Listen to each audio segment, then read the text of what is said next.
back at Gen Con. It's been far too long. Welcome to Actoroke, live from Gen Con. If you guys don't know what Actoroke is a live stream show on Twitch created by Peter Atkinson, where he runs a D&D game, right?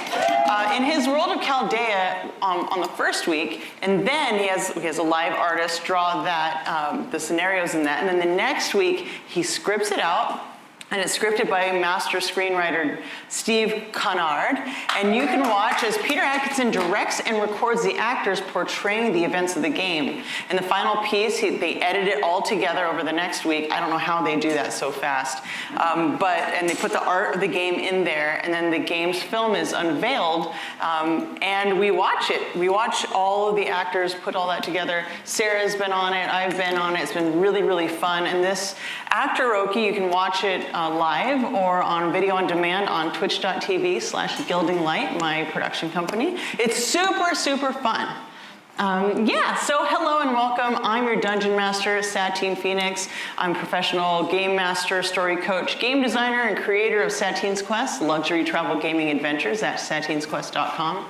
And today, we are playing an Actoroke adventure set in the world of the Red Opera, Last Days of the Warlock. A D&D 5e campaign and setting book just released a couple weeks ago on Apotheosis Studios at theredopera.com, and that is my husband over here, his company. It's really exciting to get them in our hands. Oh, I wish we had one and I reached it. Oh, that's okay. Everyone at home, you'll be able to see our beautiful overlay that has our Red Opera art, and that was designed by Steve Cunard. So, let's meet our adventurers. My dear friends, please tell everyone your names and what you do for a living, and then share your character, their name, their species, and their class. And we'll start with Tanya, and we'll move this way. Hello, my name is Tanya DePass. For a living, I make games, I stream on Twitch, I do diversity consulting, etc. You probably have seen me on Rivals of Waterdeep, which is on Sundays, and then the Black Dice Society, which is on Thursdays, and Into the Motherlands, which is my own RPG on my own Twitch channel. And then my character is Veritas, a Dragonborn Artificer. So it's been my first time playing an Artificer. This will be a lot of fun, or it'll be a disaster, who knows? Always for story, always for story. Oh, yeah.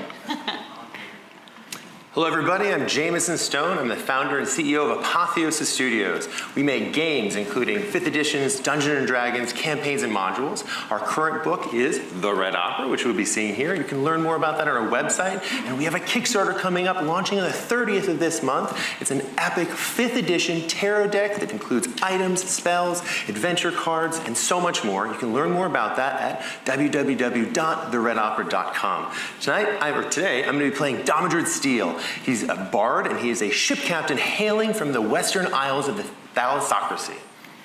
And you can read about him where? In my fantasy novel. It's called Rune of the Apprentice, and you can get that also on our website or Amazon, and we also have an audiobook on Audible for 1 credit. Yay! I just have to make sure. I'm so proud of you. It's so awesome. Sarah. Hi, I'm Sarah Moore. Hi, Sarah! Yay! Streaming show on Twitch with Level Up TTV that's called Sarah's Table on Friday nights, where we do a lot of joyful gaming, so you should check that out. I also work with Peter Atkinson on World of Chaldea. I'm an actor and also their social media princess, as well as I'm going to be the DM for Actoroke Season 2, which is going to start in November. Oh, that's great! This is Actoroke, and much like Peter Atkinson's Actoroke, we'll be playing our game today, and Steve Cunard will be scripting this game, and on Sunday at 2 p.m. here on the Gen Con live stream stage, it's Gen Con local time. I don't really know what other time everyone's at, but you'll get to see Peter directing our amazing actors on this stage as they portray the events of today's game. It's going to be really exciting. And I'll be joining Peter on stage to watch it all come to life, so please join us. If you haven't signed up, go to the events page and sign up for this game to see it all scripted out. It'll be really, really fun. I'm sure that someone will put the event code somewhere in chat. Pretty please. I did not introduce my character. I'm so sorry. I just got excited about Actoroke. Yeah, we're so excited about you. I'm playing Kasha, who is a half-elf rogue criminal spy. Just what we need. It's what every party needs.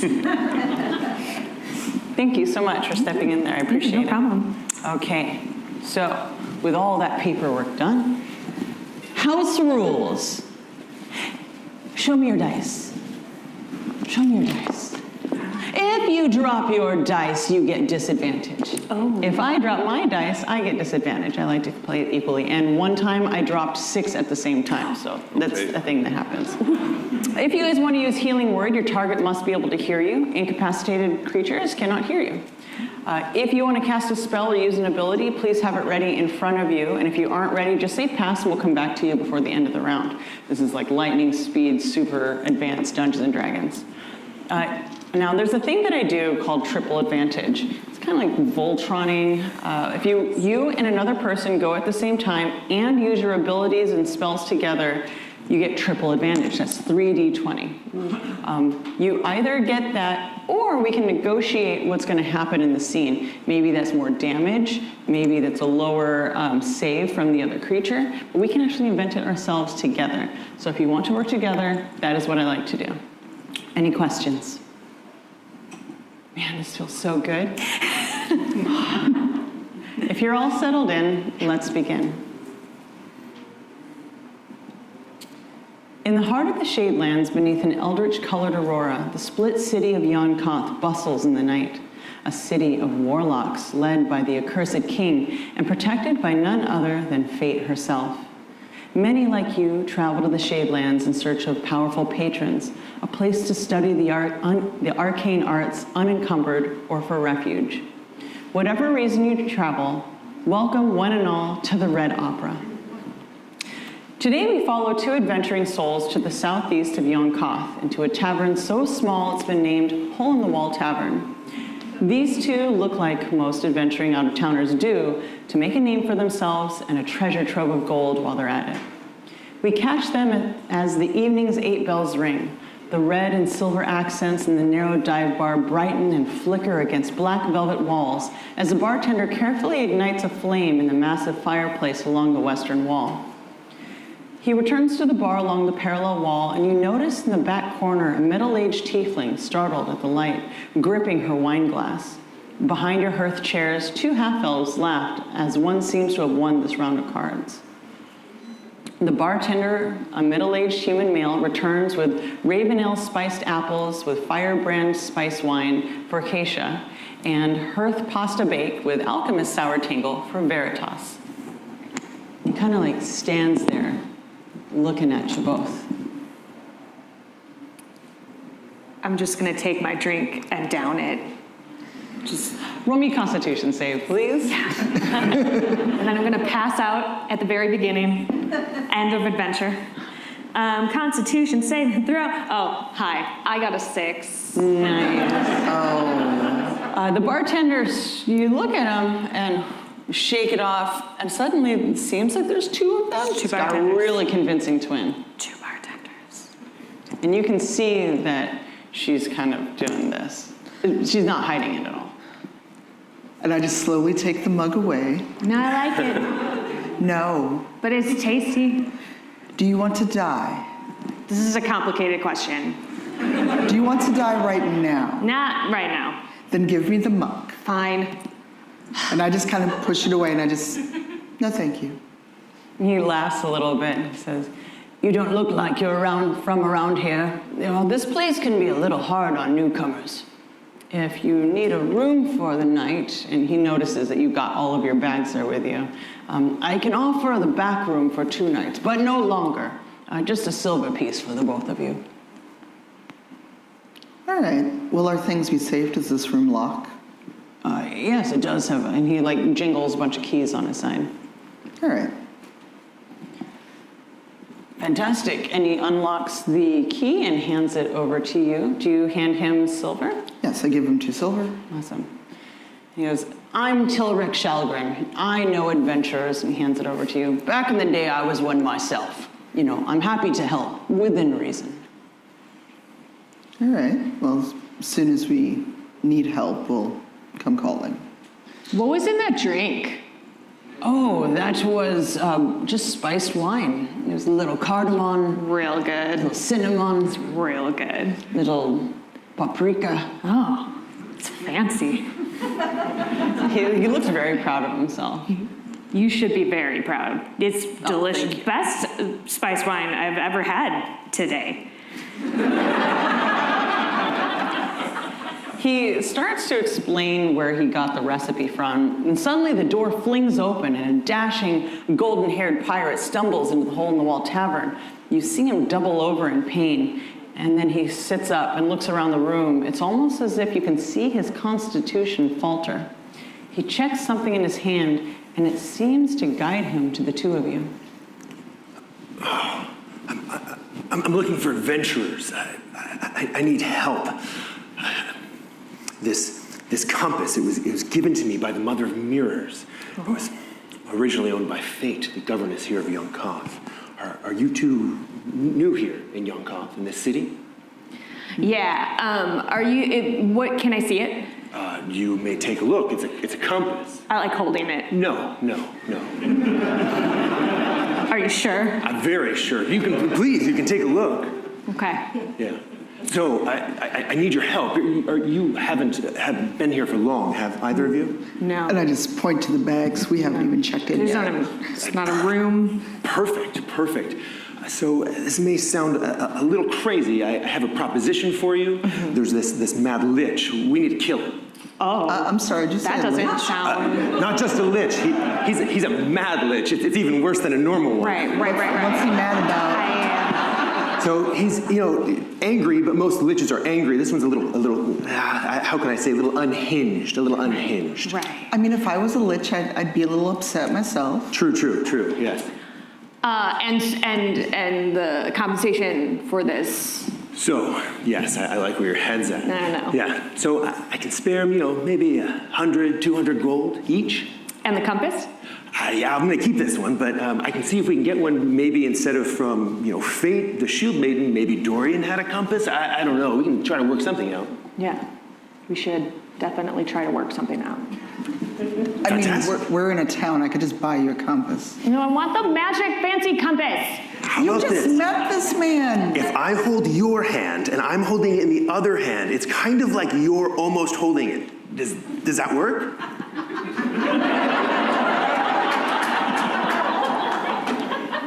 We're gonna talk about it later. Fantastic. I'm sorry, but you just drank from someone you just met. Yeah. Already. My judgment is very clearly excellent. No, not at all. So this compass, you said it used to be owned by Fate, correct? Yes, Fate, the Shield Maiden. It would not ever steer me falsely. I must say, time is of the essence.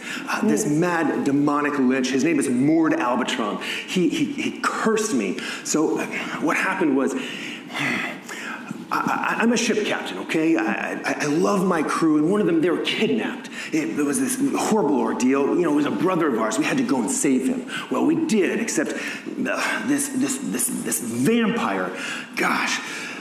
Okay, well, we killed their whole coven, all right? They don't really like that, but we had to get our guy back. I was cursed. My ship, all of their members were cursed too. I'm about to die. This compass, it says I have about 2 days left. I really need your help. Wow, okay, well, so that sounds important. I have a list of demands. I want definitely the cash that you offered. We're gonna talk about that compass, and I would like your hat. Oh, you like my hat as well? Thank you. No, I would like your hat. It looks very good on me. I'm so I love that you appreciate it. I think the curse also made him hard of hearing. No, I just think you're greedy. Yeah.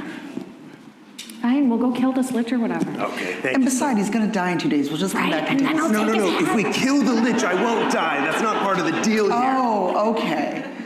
All right, then if he doesn't die, then, we're in town. I can buy you a hat. Again, it's not about buying the hat. I want his hat. Okay, we're gonna talk about you and wanting to take people's possessions later. I am a thief, friend. Then you're a bad thief because you're telegraphing your intent to steal this man's If I thing. were I've to- taken 8 things from this tavern while we were sitting here. You see the I don't- bartender was going to say something and then double looks at you and goes, Hi. Not your wine. Didn't steal your wine. It was excellent. You're the worst thief. Did you say vampire lich? Yes, Mord. Are you familiar with him? Oh, I am. That damn vampire lich took my love, Clarissa, and he holds her in his manor.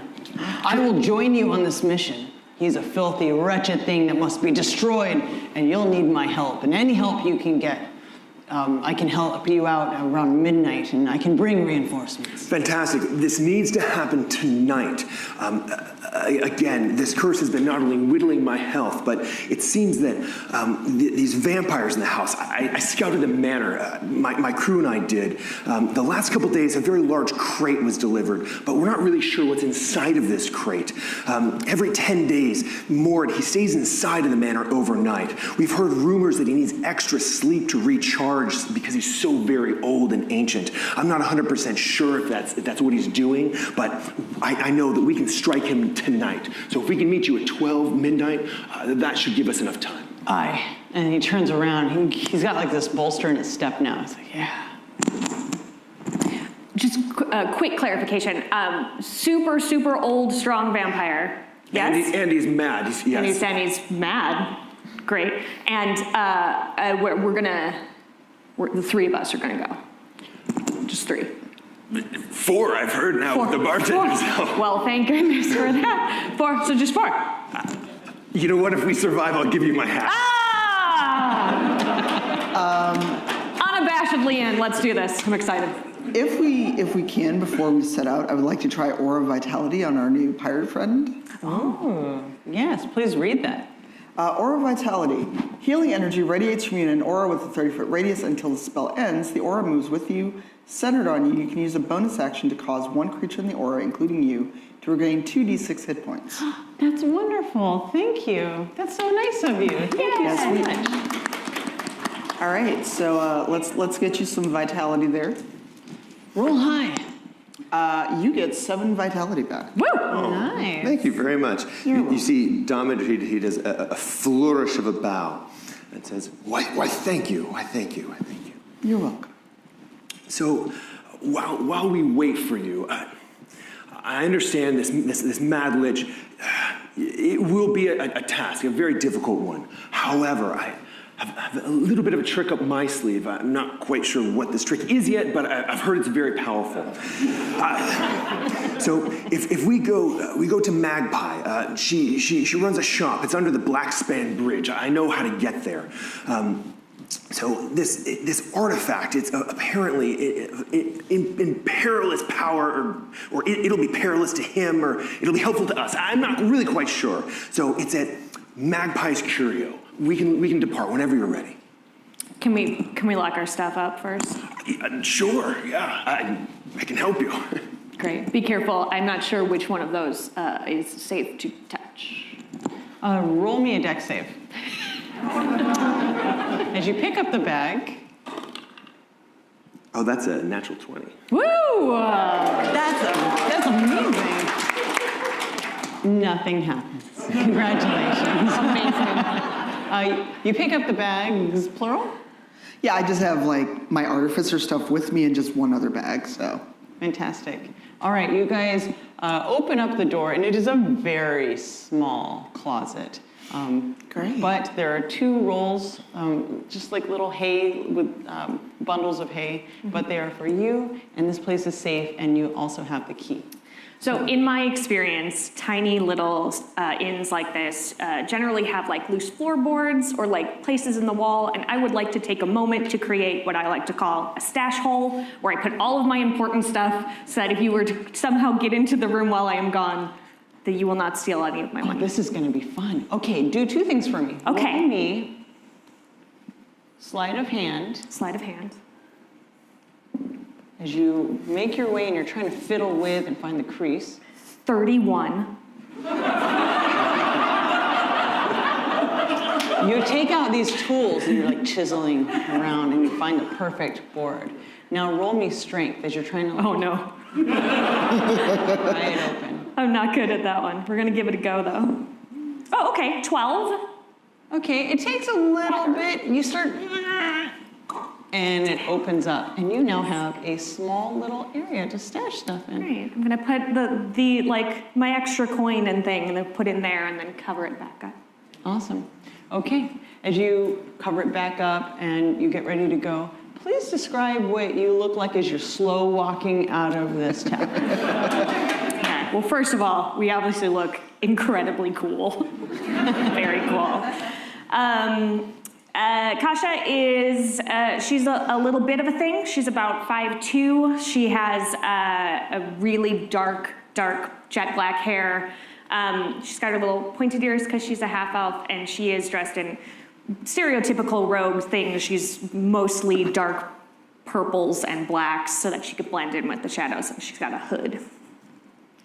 And Veritas is a dark dragonborn. He is dressed in like a very nice leather coat with a bandolier of various unguents and other things.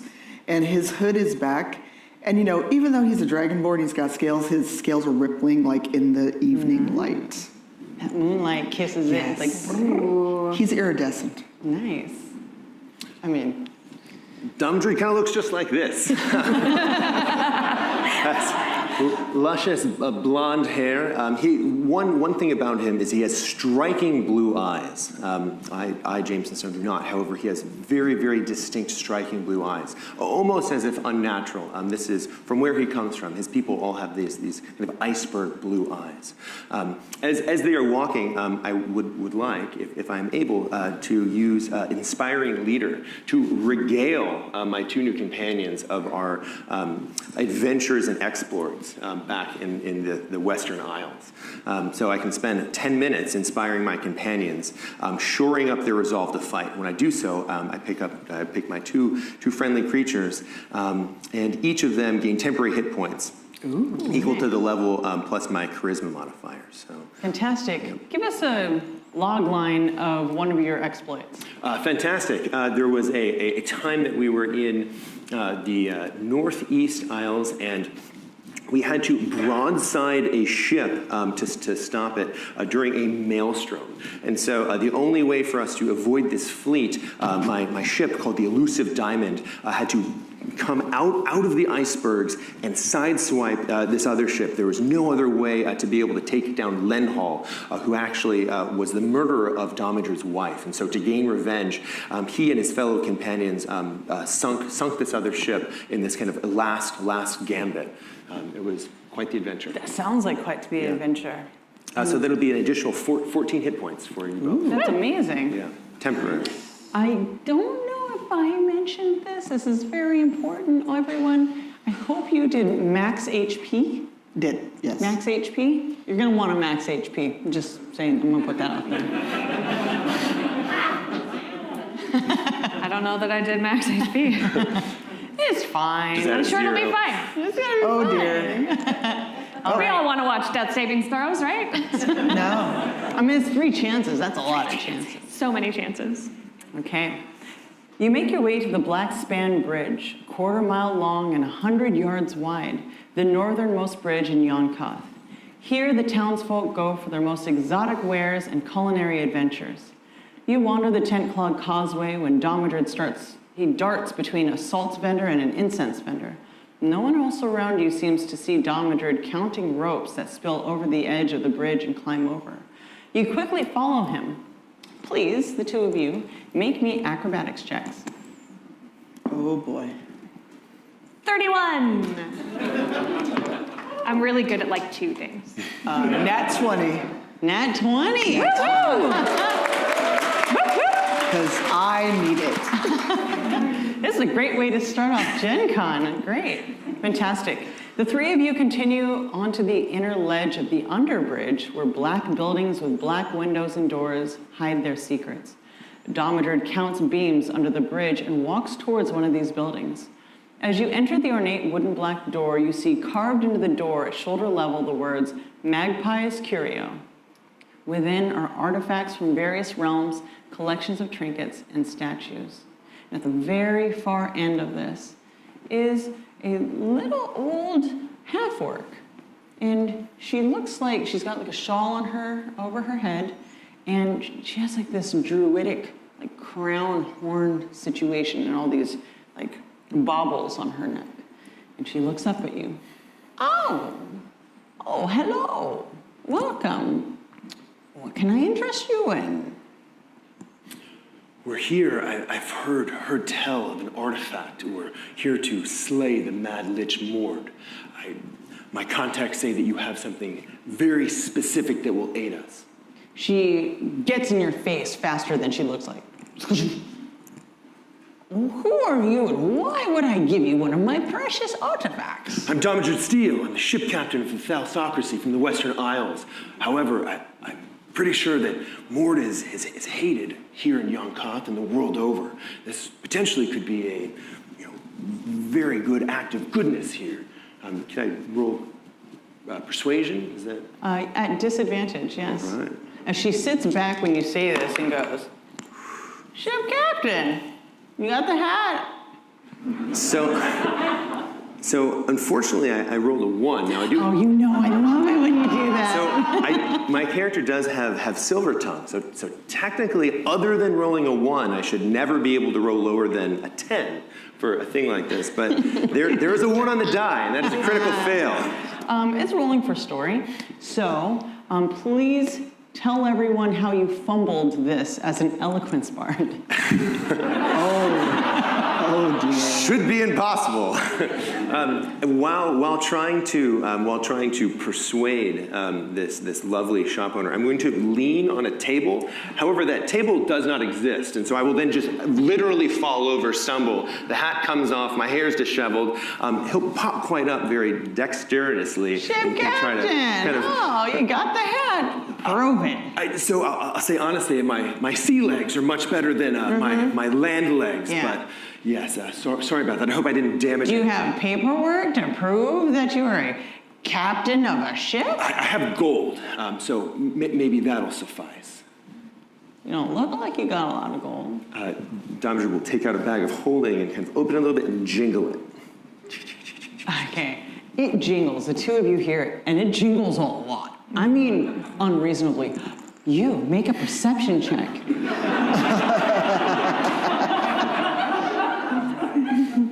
Sorry, everyone. It's a 23. Oh yeah, that's a lot of gold. There's a small hoard in this bag of holding. Goes, oh, you are wanting a different shop than this one. Yes, come on then, I've got something you like much better. And Magpie leads you behind the desk and through a beaded curtain, then up dark, rickety, narrow stairs. You emerge in what looks like a small armory. For you, it's just everything's glowing in that soft focus. It's pretty. She makes her way to the back counter and picks up a dusty, small, gem-covered chest. This is what you're looking for. She opens it up and ding! I call it a soul stake. My friends and I made it when we were young. One of them was an artificer, just like you. God's rest his soul, whatever it may be. She presents to you a vampire-killing stake, gilded in silver and gold. At the heart of this is a mechanical horcrux to capture the vampire's soul. And you guys see tiny streaks of sunlight, like electricity, glide across the cylinder. You gotta place this in the sun to charge 1 hour a week to keep the captured soul within it. So, and she holds it up to you, and right before you go to grab it, boink, that'll be 1,200 gold, or 12,000 gold pieces. Damn. And a favor. Nothing too intense, just a favor, a fetch quest. And she unravels a scroll, and there's a line at the bottom for you to sign. Domidrid will come over and say, thank you so very much. It would be both a pleasure and an honor to take this and to pay in full right now. You see her face go. You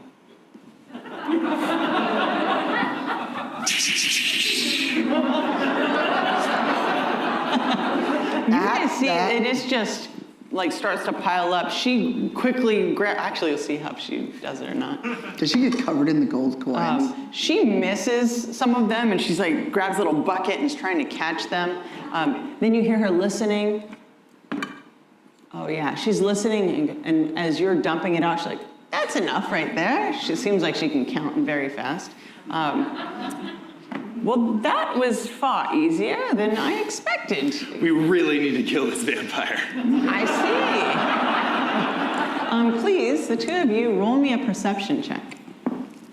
All right. Oh, I'm distracted by gold. What did you get? I rolled a 7. I'm even more distracted by the steak because, ooh, shiny, I got a 4. Oh my goodness. There are lots of things in this shop, but as you have said, you are very distracted. Well, I'm sure that we did not need anything else from here and that it will not come back to bite us later. That's pretty. I hope you. I wish you well. Good luck, and really good luck though. This creature is really nasty. Do you know anything of Mord that might give us an advantage over him? I've scouted his manor. I know a little bit of what we're going to encounter, but any additional help would be much appreciated. Well, I mean, this probably could help. You're going to have to stake him with this, and you're going to have to hold it for about 18 seconds. That's a very long time. It's about 3 rounds. At that point, it'll suck the unlife and soul out of the vampire into the Horcrux. Now, if you don't do it this way, if it's less than 18 seconds, the vampire's soul will be free. And the vampire will be free to do what he will. They're very tricky, these vampires. So I have a few questions about, you said daylight, we need to charge it in the sun. What if it's cloudy? That's not my responsibility. Can we use a sun lamp? I'm trying to understand my options here. It needs sun. So whatever form that comes in, you're gonna want that. Okay, thank you. Probably, and she looks up, she's like, yeah, it gets really dark here. Yeah. So Youngcott's kind of spooky here. It's known for its really shade and spooky. shadow. Honestly, I don't remember the last time I've seen sunlight. We don't know here. if there is a sun, actually. I mean, there's that beautiful aurora. Yeah. It's nice, but yes. So you have to recharge it once a week, or the vampire's soul that has been captured is set free. And yes, that's all I got. Great. That seems super easy. She puts the scroll in her bosom and says, "I wish you well and good luck." Thank you. All right. So you all continue on, and it's getting to be midnight. And you walk towards the manor, and about a block from Albatron's manor, you see Tilrex step out of the shadows of a massive mall. And he walks up to you really proud of it. It's like, it's been a while since I've used her in battle, but sunset here will get the job done. Oh, and here are some healing potions. You're going to need them. Oh, thank you. You each get 2 healing potions. Great. All right. So the 4 of you are standing there. It is midnight. The street is quiet. It's a really nice area as well. You're about a block away. What would you guys like to do? I would like to cast Motivational Speech on our party.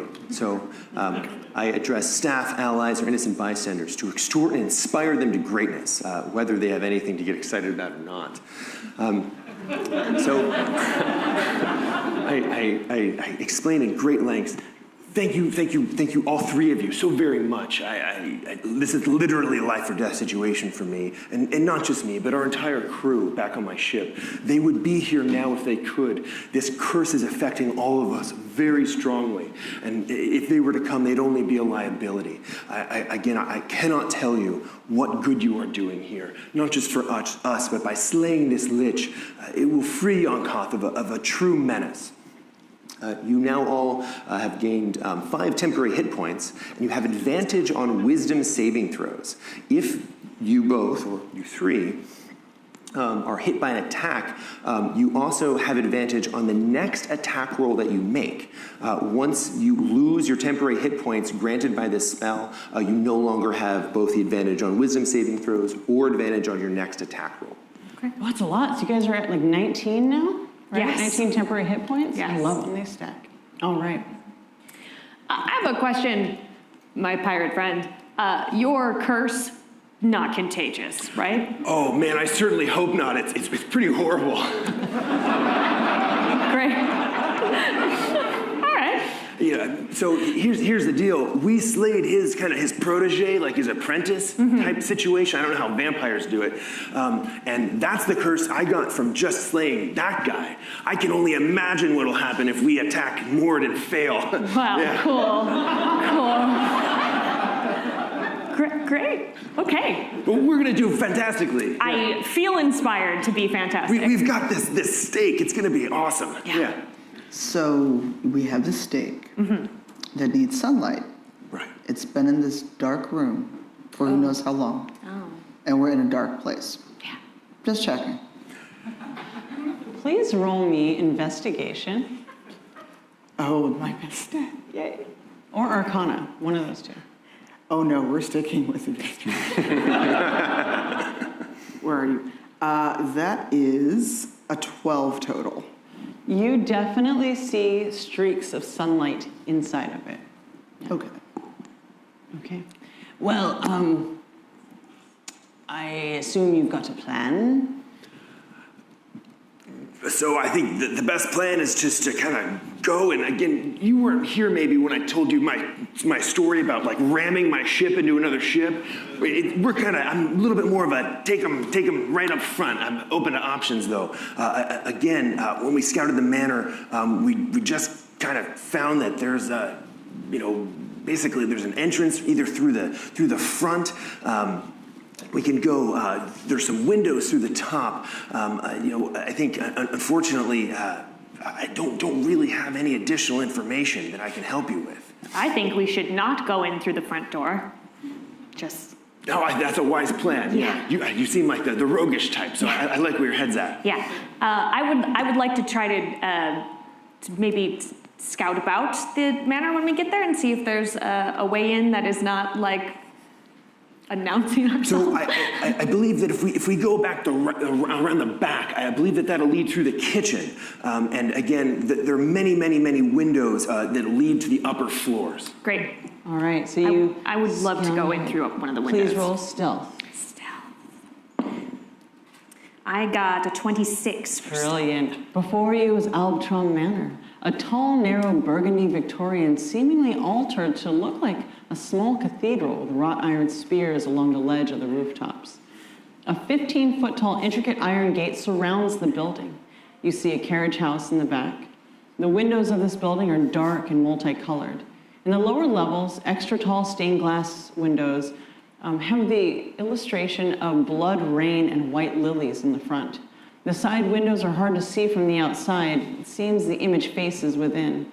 And at the top of the building, the very top, is a tower with a massive black star in stained glass. A single white and red star in the middle shines out. You see the door in the back. You see the house, the carriage house. You see the front door and the windows, so it's multi-level. Not the lower level, but the second and third floor. And there is a fourth floor. Okay. How are you all at climbing things? Okay. I mean, I do have rope. I could shimmy up and send something down. I also have spider climb. Oh, well then why did you say you weren't good at climbing? I'm not the most.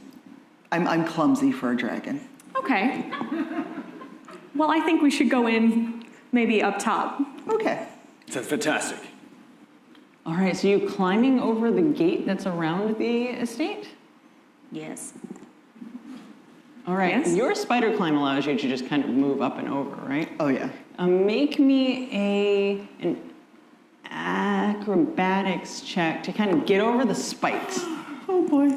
27. You're good. Good thing I have scale. I rolled a 2, luckily I have a plus 10 in acrobatics. That's a 12. Well, you take 1 point of damage as your beautiful gold shirt. Ah, damn. So it's a good thing I have scales, because I have a negative in acrobatics. Oh my gosh. I have a 3. Okay, that's going to be That's gonna hurt. 3 points of scratch damage. Okay. All right, you guys make it to the other side. And where would you like to approach the house from? The front, the side, the back? I feel like the side would give us the least amount of visibility from the house itself. So I would say from the side and then in through one of the upper tiers. You're leading? I will lead. Please roll me perception. Perception. 19. You hear,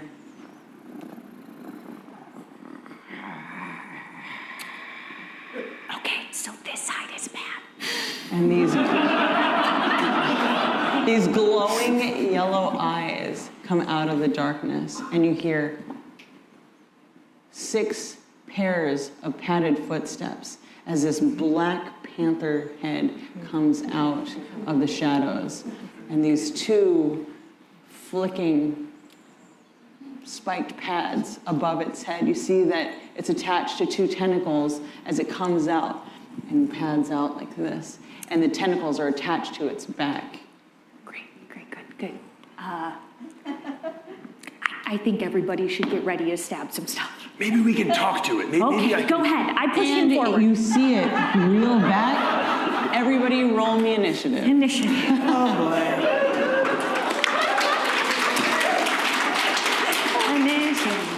All right, what'd you get? 18. 18? 8. 22. 22. 1, 2, 3, and then the displacer beast. Oh, Yeah. cool. All right.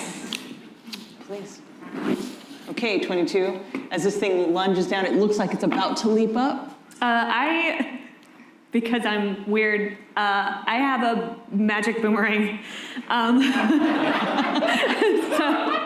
So I'm going to stay as far back as possible and throw the boomerang at it. Fantastic. It would have to be magic to work. Yes. Because I cannot get a boomerang to work. Right? Woo! 30! Nice. All right. That definitely hits. Yeah. I don't know that it's going to do a lot of damage because it is a boomerang. Now tell me, what are you aiming at? His eyes. Okay, that's good. Go for it. Thank you. Roll damage. Not a lot of damage. 9 damage to his eyeballs. All right, it hits him in one eye, and you see him reel back like this. Then you see that it looks like it's a lot closer to you, and then it looks like it's further away. It actually, as you hit it, it looked about 15 feet away from you. It's actually 20 feet away from you. Oh. Yeah, but you hit it in its eye, and it. Okay, next. I'm going to use Branding Smite at 3rd level for my attacks. Yes. And I am using a magical weapon against it Yes. for 2 attacks. Would help if I could read my dice.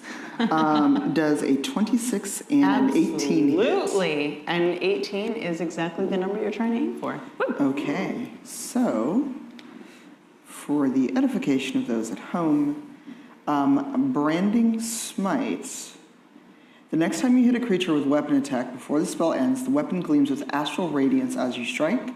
The attack deals an extra 2d6 radiant damage to the target, which becomes visible if invisible, and the target sheds dim light in a 5-foot radius and can't become invisible until the spell ends. Nice. So I get 4d6 because I used both my attacks. Yeah. Love those dice. So hello, dice. How are you doing? You get to see dice being rolled live. I miss this so much. I know, right? All right, so I'll have to roll one more d6. So that is 5, 10, 15. So that is 16 radiant. 16 radiant. Beautiful. And then 5. Everyone drum roll. Let's get a drum roll. And then 12 regular damage. Whoa, 12 and 9. Beautiful. There's a math in there somewhere. Okay, thank you very much. Now you would run up to it, correct, to do this? Yeah. Okay. Whoosh. Next. I would like to use suggestion.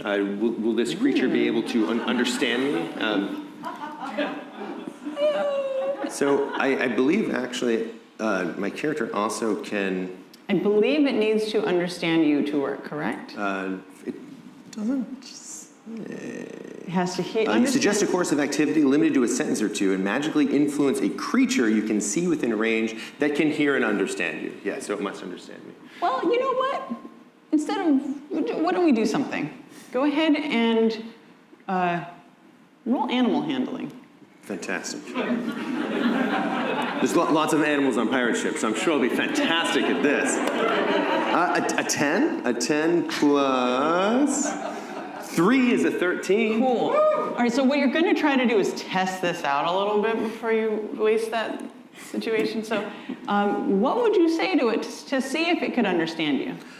So I would say, good beast. There are some young warlocks over by the Obsidian Rush that want to play fetch with you. It's going to be fantastic. You go on down there. It's a good 3 miles away. You just go down there. You wait there very patiently. Find a stick if you can, or a bone that says you're on cough, and you just wait there. It'll be great. Yeah, it's just glazed over, and it's like. Has no idea. I won't make you waste that slot. But you do have an action. I will just attack. Okay. Roll it. Yes, please. 5 plus 7. Fantastic. How much is that, guys? 12. I don't ever have to do math again. This is great. Okay, 12 points. Now it is both, you two are both next to it, and it has 2 attacks. So oh boy. It is going to try to smack you both in the face with its tentacles. This is really long pads, and it has spikes on the end. So, okay, this is gonna go, Domadrid, you were the last one to talk at it. It would rather you not, and it's going to try to hit. That is a natural 20. I'm sorry, my love. That is 2d6. And that is... Looks like I'm getting that hat sooner than you thought. That's 11 does that- plus 4. 11 plus 4 is 15. Oof. Oh, baby, I'm so sorry. I'm so sorry. But it hit you in the face, right in the face, and the spikes go into your face. It's like one of those like vampire facials. It's good. It's Yeah. good. It's good luck. It will be a good luck when it heals. Okay. Total damage? That was, what did I just say? 24. 15. 15 total. 15 points of damage. Okay, Veritas, this one's coming at you, and that is a 4 plus 6. That is a 10 to hit. As you see what had happened to Domadrid. Well, my AC is 13. Yeah, this is only a 10. Okay. So, yeah, you, Matrix, below the tentacle, it swipes over. Okay, it is your turn. Back to me. You do flanking rules? Are we still Sure. doing flanking rules? I would like to... I miss it, so yes. I would like, right? I'd like to zip around to the back and stab it in its backside regions. Nice. Which would give me advantage on the roll. So it was, they would have both hit. So 16 plus 9, so 25. Perfect. Totally hits. And that will give me my sneak attack dice as well. Yeah.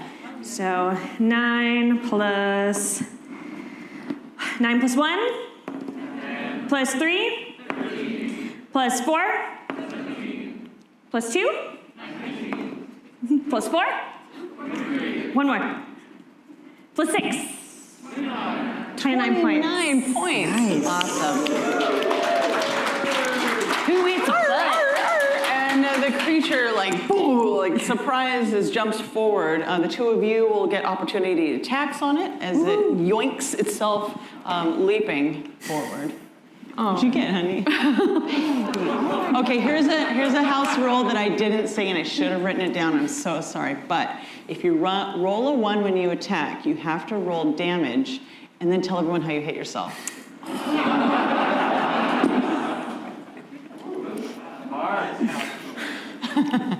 They like it. So I'm gonna roll my one d8. Oh gosh, that is an 8. Now you roll high? 8, 9, 10, 11. Domodred, feeling very inspired by seeing you're amazing, he just really goes for it and falls over, slams down on the ground and hits himself for 8, 9, 10, 11 points of damage and happened to land where these spikes already were in his face. And so kind of pushes through, they're in his mouth, he can like taste them. It's horrible. He stands up and kind of pulls them out and he, you know, his normal pirate swagger is a little knocked down effect. Oh no. I got a 22. 22 totally hits. Does my smite still apply from last round or no? I don't know if anyone has asked Okay, me just that checking. before. Thank you, Just audience. checking. That is 4 points of damage. 4 points of damage. Fantastic. Okay, so that was yours. Yes. It moves forward. It is now your turn. I'm going to use Tasha's Caustic Brew at 3rd level. Spells, if I could find them, might be great. So Tasha's Caustic Brew. A stream of acid emanates from you in a line of 30 feet and 5 feet wide in a direction you choose. Each creature in line must succeed on dex save. So I will actually use my action to kind of get away from it, get away from the others so I don't Caustic Brew the party. That's a 3. Oh, So I got a 3 on that save. oh dear. And Hit me with it. Give me what you got. And Roll those since I dice. did this at 3rd level, that is 64. All right, drum roll. Unless you want them to add for you. No, I use D&D Beyond because I Okay. don't have enough D4. That is 15 points of acidic damage. How much? 15. Oh, 15. I was like, 50. I don't think that's mathematically possible. Yeah. Good night, All right. sweet Reese. Hold on, we got numbers. We have some math. Okay, hold on, we're getting close. I was like, if I really need these dice, that's Okay, this creature looks real messed up. That acid just burned like a big scar down its like face, side, and back, and one of the tentacles is now like curled up and twitching. nice. Gross. I would like to use Vicious Mockery, which is a attack save of 16. How about a 14? 14. So I launch into a string of insults. Oh, you know, I was so nice to you. I tried to go make new friends for you to go play fetch. And you attack me, you strike me, you hurt my new friends. I just can't believe you should be very, very, very ashamed of You're yourself. shaming the creature? Absolutely. It works. It doesn't understand the tone, or the words you're saying, but that tone. And in the back of its displays a lot of finger shaking. It remembers its mother when it shook its tentacles at it, and so go ahead and roll damage. 2d4. That is 4, a total of 4. 4 points of damage. The creature like goes down, and you see it like starts to limp away, and it looks back at you, and I'm sorry, did you say he's limping away? yes, hit it.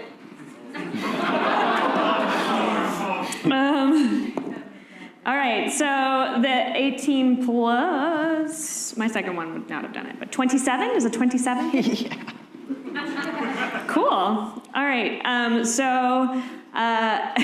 let's see. Do I have my sneak attack bonus on that one? Yeah. Yeah. All right, so 6 plus 3 plus 2 plus 6 plus 3 Ooh. plus 4 plus 2.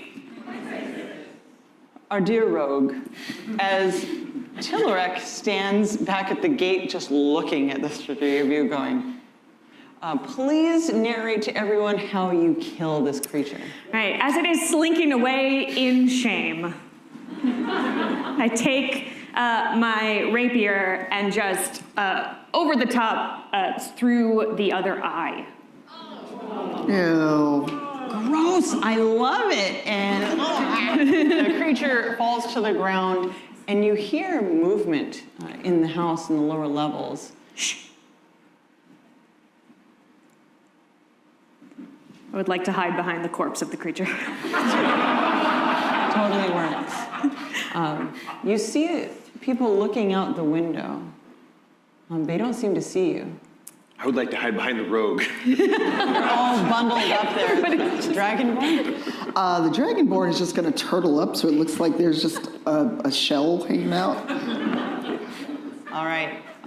People are looking out. There's maybe 6 of them in there, and they don't seem to see you at all. It is very dark. It's midnight, and they go back into the house.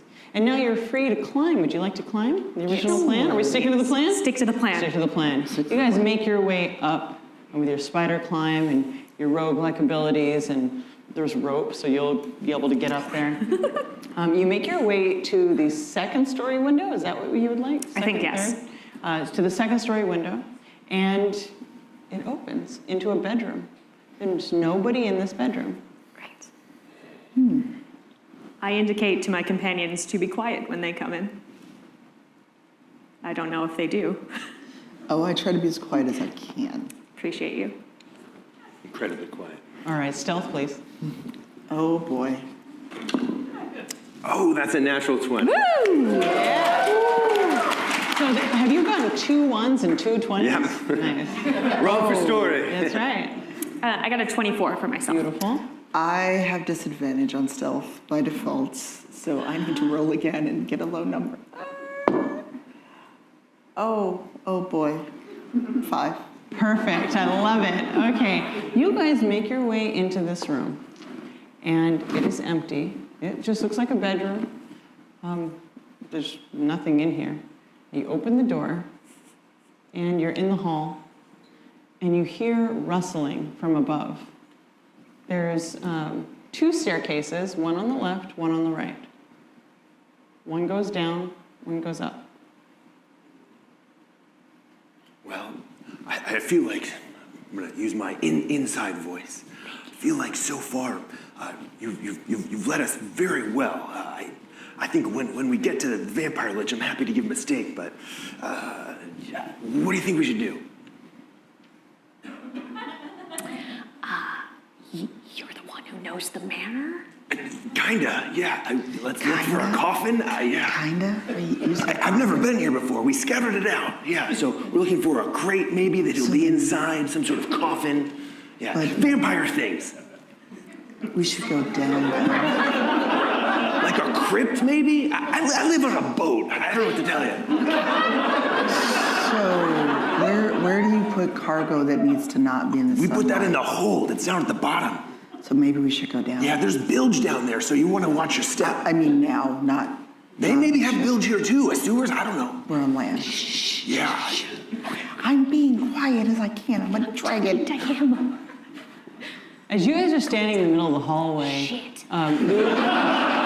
you look over, and there are 6 vampires going like this, watching you guys banter in the middle of this hallway that have come down the stairs from above. Right. Oh. Hey, where's your boss?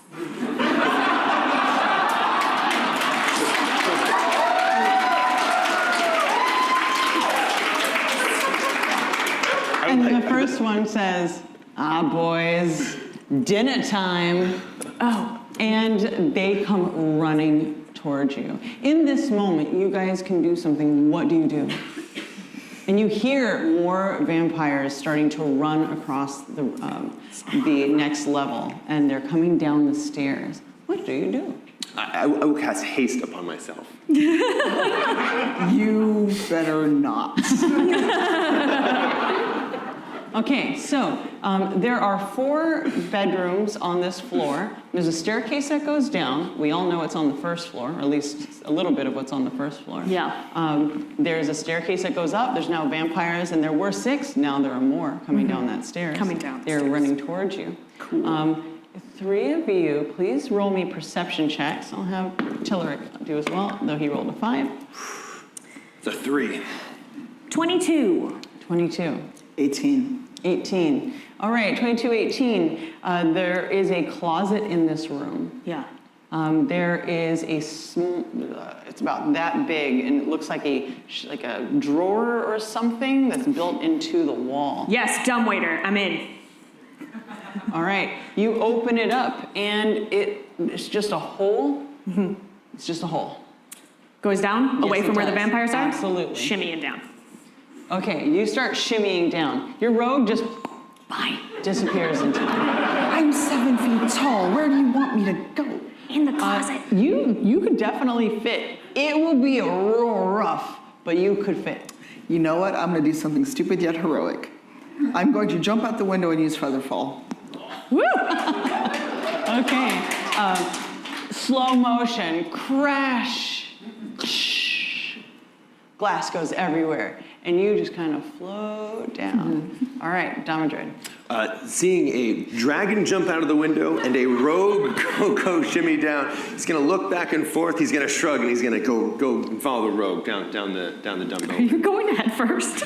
You know, he's got feather fall too, so he's used to diving in. He's a boat guy swimming. Yeah. Head first for fun. All right. Tillerick looks out the window and looks down the dumbwaiter and just shrugs and jumps down the dumbwaiter. Oh, God. You hear, as you're outside, you hear vampires run out, run into the room. The rest of you hear them, and you hear them hissing and kind of calling to each other from other floors. You can hear the bottom floor, the top floor. They're all kind of running down. And as you're floating down, they don't see you. You see 15 of them that were on the first floor. They're running towards the staircase, towards your friends. Oh boy. This is a quick out-of-character question. While in Featherfall, can I move, or am I just like falling straight down? You can kind of like push yourself a little bit and kind of like grab onto things. Can I grab onto the outside of the building? Yes. Okay. Yeah. If you use spider climb and feather fall, you could do that. I've never heard anyone do it before, but you Then can totally let's do it. Okay, so you kind of grab on. What would you like to do?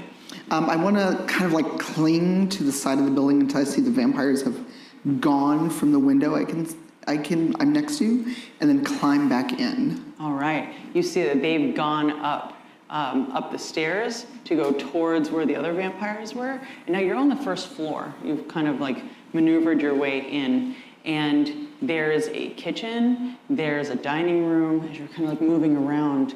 Roll me another perception check, please. That is a dirty 20. A dirty 20, fantastic. You see that in the kitchen there's a pantry, and you open up the pantry, and the pantry, there's a door in that pantry. You open it, there's a staircase that goes down. All right, let's do it. You take the safe route and the easier, more comfortable route, while everybody else, you will take... let's see, like 7 points of falling damage for Damadrid, as well as Tillerick. You shimmy down. Roll me acrobatics, please. Is that still with the feather fall? I would still take that damage? Did you have feather fall? Yes. Oh, no. Thank you. 21? Yeah, you like a little tiny spider monkey person. Just Tillerick, though, does not have feather fall. And as you guys move, boom, hits the ground. Oh, okay, poor guy. The four of you meet at the bottom in this like laundry room, this dumbwaiter room. There's a furnace, but the furnace seems to kind of, it's not really activated. There's a sliver of light as you've opened up the door. And then you hear them. They're now like crawling down the dumbwaiter. It's almost like they're in the walls.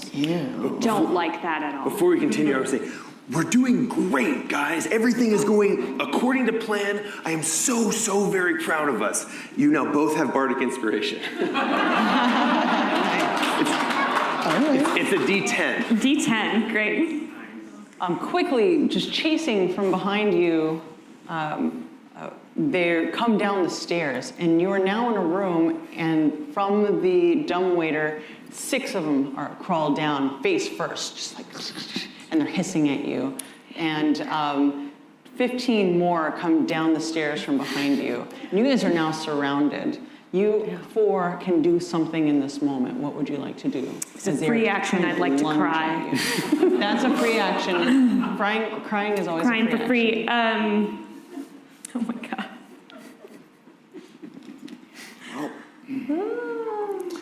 Okay. I got nothing. depending on how loose and fast you're playing with spell slots, I'd like to give everyone heroism. Nice. Please read that. A willing creature you touch is imbued with bravery. Until the spell ends, the creature is immune to being frightened and gains temporary hit points equal to your spellcasting ability modifier at the start of each of its turns. When the spell ends, the target loses any remaining temporary HP from the spell at higher levels. When you cast a spell using a spell slot of second level or higher, you can target additional creatures for each slot level above first. Thank you so much. Oof. All right, what did you get, or what are you doing?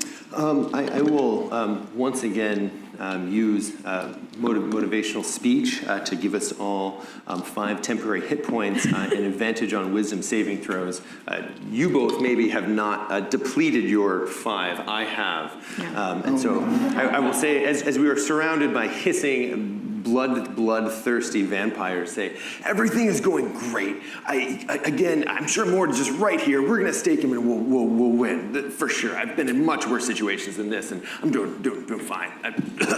I have Supreme Sneak, and I would like to just like try to hide, disappear in this room. Okay, so you just yoink into the shadows. Yeah. However, the 3 of you, 1, 2, 3, they are coming after you, and they claw at you, and they grab at you, and you will take 10 points of damage. You are grabbed and take 12 points of damage, and Tillerek is also grabbed and takes 10 points of damage. And you're watching all of this happen from the shadows. I'm gonna help. I promise. You hear more of them running through the house, and they're coming down towards you. And it's almost like they're kind of crawling over each other and hitting each other in order to get to you.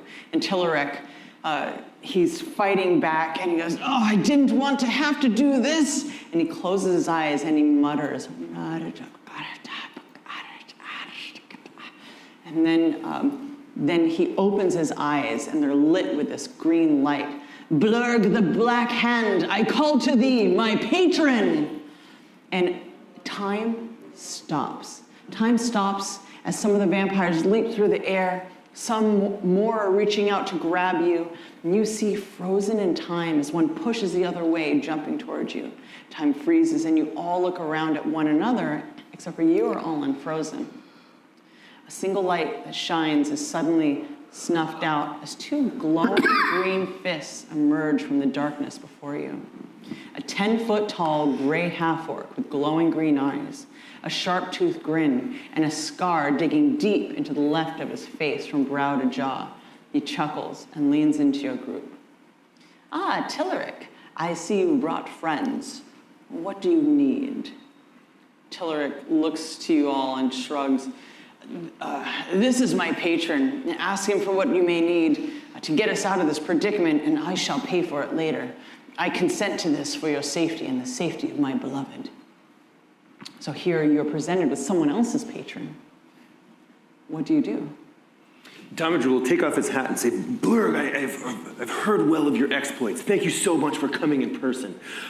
As you can see, we are surrounded on all sides by vampires. If there's anything you could do to potentially remove these obstacles from us, they are quite long in the fang, and I like to keep the blood inside of my body, please." He laughs and he starts counting. He shakes his head. He goes, and this little green ball of light, and he crushes it in his hands, and you see like smoke coming out. And then he holds up this pearl, and he hands it to you. It's like, "Take this. It'll get rid of all of them. It's a sunbeam. Crush it, and light will surround you in a 30-foot radius. Sunlight." He's like, "You guys really are in a predicament, aren't you?"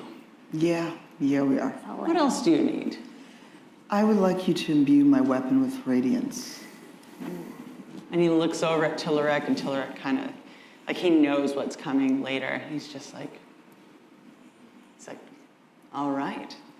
And he grabs your weapon, and it starts to burn hot, and it vibrates. And now you will do a radiant damage. And also, you have haste for 1 hour. Nice. Yeah. From the shadows, you hear, "Ooh, do my boomerang." He like looks around. What would you like me to do with your boomerang? Do the thing where you made it glow, the same thing you did to her thing. That's cool, I want that. You're going to have to come out of there, little one. I hop down, hold out my boomerang. All right. He grabs it, and you see this green glow. And it starts dripping. He's like, it's like the same, but different. It's radiant and acid. Oh, not gonna hurt me when I, fine. great, But okay. you're not gonna wanna touch that. Okay, radiant and acid, got it. And he's like, well, I'm going to sit back and watch this. This should be very interesting. And he looks down at Tillerek. Like, I'll have something for you to do in 24 hours, and you will have to do it. And he goes, I understand. Domager will lean over to Tillerek and say, I am well versed in this relationship with patrons. I had a patron pact forced upon me previously. And I'll look to Blurry and say, the outcome of your patron pact won't be the same as ours. However, if you need help fulfilling this boon, I will gladly assist you. He looks up, and you see that it's almost like Tillerek knows how horrible this favor, this bidding is probably going to be. He takes a deep breath. Thank you. You will not do it alone. Thank you for your help.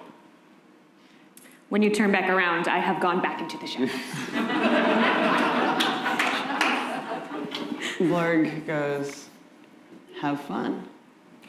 And he snaps his fingers very loudly. And you're back in action. You were grabbed. You now have this pearl in your hand. You have been hit, not grabbed. Tillerek is grabbed. You were in the shadows. Yeah. All right. So, what would you guys like to do in this moment? I would like to crush the pearl and... As you blow it into the air, the rest of you make me dex saves, or you'll be blinded. Domadrid, you're okay. 22. Nice. Oh boy, 7. The light is so bright in your eyes, and you can choose to keep your eyes closed for a while. Like a little while. Yeah. All right. But the rest of them, you see this web, or this ebb of sunlight cascade through the room, and it just burns one vampire after the other. And embers of this burned vampire coven just fade into nothingness. And there you are, no longer held by these vampires, and quiet fills the room. The darkness howls to the stop. And then the furnace begins to burn again. This massive old furnace that's burned away centuries of dark secrets now lights the area.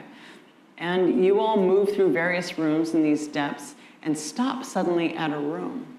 It's filled along the edges and embedded into the walls with candles. Intricately patterned archways crisscross the ceiling. The marble walls sweat with slick oil. While we're there, Domadrid's going to fix his hat, kind of dust himself off, and as he does that, he casts healing hands on himself, and he kind of tries to, much better, okay. And as you do that, you notice there are 2 coffins in this room. One is about 7 feet long.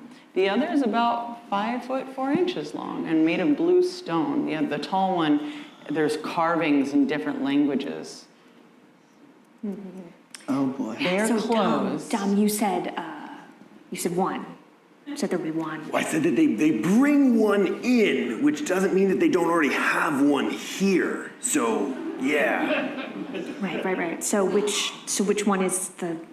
We could always do like a peekaboo stab. It feels like a bad plan if it's the wrong one. But if we do the other one, I mean, it's maybe good to kind of find out. Pardon me. Aren't liches usually tall? You know what? I'm not quite sure. I don't What if think I've this is had like the a baby lich? I have a feeling that whenever we wake something up, they're probably both gonna get up. And so maybe we put like a heavy rock on one of them, wake the other one up, and see what's in, do a wacko lich. You've spent too much time on a boat, you know that, right? Well, there's like only salt water to drink sometimes, so. So you've been too long on a boat. Yeah. Okay. I think we should go for the big one. Maybe But the we other do. one's so fancy. What if it's fancy because they're like better? I say we kill the little one first. That's my vote. You kill it's like a DPS situation. You kill whatever has the lowest ability to hurt you more. Sure. Cool. What? I'm not in charge of this. Okay. I vote we open up very, very quickly. The small one quietly, dump whatever we got on it, kill it, and then we do the big one. Okay. And you're gonna be the stabber, man? I got the thing. Right, so let's not waste it on the wrong one, though. I like that idea. I knew this compass was for a reason. Does the compass tell you where you're supposed to, which one is the bad guy? I don't The DM says no. I don't think it does. It's currently just spinning in a circle and it's like blinking danger warning. You know Right, that okay, we're wasting good. time That seems good. sitting here debating, right? Yeah, I think you're right. Our dragon friend is right. I'm bigger, so I will open the small coffin. Okay. Because I can hopefully grab whatever's in it. Okay. Okay, I'm gonna prep my boomerang. Okay. And I mean, I've got a radiant sword here, so. Okay. Childeric holds his mace and goes, And we're all hasted now, right? I'm still hasted. You both are hasted. I don't think I was hasted. You were not hasted. I was not hasted. Okay. You were hasted. Okay. I'm hasted. So I'm going to blur over, sword in one hand, and just fling the coffin lid away. You fling the coffin lid away. Maybe quietly. Look, I'm strong. I can do this. Please roll me athletics, as it is sandstone, Look, I'm a 7-foot dragon. I got and this. I know how heavy my sandstone dice are. That is, with athletics, that is a 14. All right. You fling it open. It doesn't break off. And it's empty. And it's really interesting. As you walked up, you notice that on the back, it kind of came up like this, and on the back edge that you didn't look at before you went, there's a small, like a crown of daisies, dried, with some dried daffodils as well. As you open it, you see that there's white satin and lace on the inside. And the inside of the coffin looks like it's been shredded, and even there's like weird markings in the stone beneath that. And then, there's a pillow, and it's empty, and it looks like there's something along the edge. It's kind of like hidden in the fabric. I am not going to touch that with my bare hands. I'm going to use the tip of my sword. You kind of move it, and it looks like a rapier. Huh. Yeah. Come over here. And I called with them. Yeah. There's a rapier in here, and if you look at the top, it looks like whoever was put in this coffin didn't want to be here. I don't think any of us should touch that with our bare hands, though. Can I do investigation check? Yeah, absolutely. That's a 4, and I have +2. It's a sword. Yeah, I mean, it's an onyx-handled rapier. It's totally fine. Can I do it? Can I look a little closer at it? What does a 21 get me? A 21 is, let's see, looks like a rose at the end, and it looks like a vine, like the rose, the bud, and then it's kind of tightly wrapped, but like that's just the design of the rapier. And it's black on black. I'm gonna touch it. Do it. Touch I it. hope you liked having hands. I'm gonna touch it. Don't come crying to me when you lose a hand. You grab it and you pull it from its scabbard and you look at it, and it is beautiful. And suddenly, the thorns pop out of the stem into your hands, and you don't seem to be able to let go. Got a sword now. It looks like the sword has you. It looks good on you. it's mutual. We have each other. Thank you. I hope you're happy together. I love it. You take 4 points of damage, but you really, like, it feels good. Hot damn, this is nice, everybody. And you can see like the blood dripping down your hand, but it like feels real good. Vampires like that. That'll be helpful for us. Distraction. I don't think we should let them feed on her. No, not to feed, just to wave it around. Hey, look at this, and No, then we shut up. stake them. Anyway, I feel great. Do whatever you're gonna do. So what do you want to bet that's cursed? You know, I'm cursed, she's cursed, we're all kind of cursed, right? No. It's I'm happy. the curse of existence. Leaning in, you see that there's blonde hair on the pillow, and there's this soft lavender perfume. Is it something I recognize? No. Great. It smells nice in here. It smells like flowers. Looks comfy too. Probably shouldn't lay down. That's a coffin. But like the pillow's nice. It's a coffin. What did we talk about earlier about dying and death? Right. And I said, maybe. If we get out of this, we're gonna find you a professional. Great. All right. Well, I mean, there's another coffin that looks like kind of janky. If you like, this one's nice. Tillerek is like, I'm ready. All right, I'm still down my swords. Let's do it. I've got multiple weapons now. Let's go. All right. You move toward that coffin. What do? Who's gonna open it? You ready with the? All right. Do you want me to open it? Should we just right off the bat stake him? Yeah. Okay. Yes. Here we. If you're that fast. I'm hasted, so. Yeah, we're not gonna do the let's talk to him first situation. I'm really good at that, though. No. It's like my thing. I would argue today that was not true. Okay, stake. Okay, here we go. Okay. You're strong. Can you open it? Roll me athletics. Dice, please don't fail me. Wait, you have inspiration. Yes, you do. You're right. Wait, did you roll a 1? I did. Because so did Tillerek, and the two of you are just like, But I have inspiration. Inspiration. All right, that goes to you don't dice. break any claws, is what I'm saying. Yeah, that one goes to jail, though. That's not much better, but I have good athletics, so that is a 5. So the two of you are having a rough time here, and Hey, it will take the other You know two what? to help. I feel great. Let's see what happens when I go over and try to flip the lid up. Strength. Here we go. 15? Yeah. The little one comes over, looks at you two, and goes, doink. And it's empty. There's nothing inside. And suddenly, you all hear laughter in a nearby room. Don't appreciate that. We've been working really hard. It's our moment here. Come on. And you guys move towards this room. I would like to introduce a special guest onto the stage.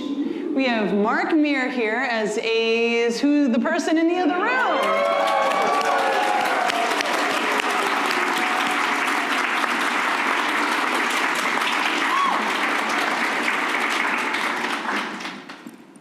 Yeah, If I may.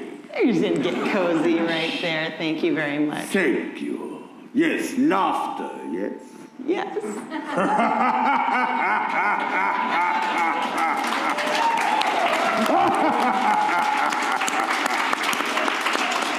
As you slowly approach, you see a massive dining area seating 2 vampires across a 15-foot-long table.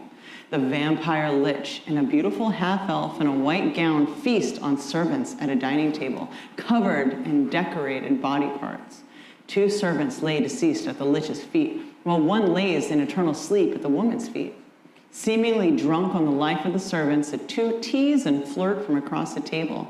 Candelabras at the 4 corners of the room and a massive crystal chandelier at the center. Oh, I got feedback.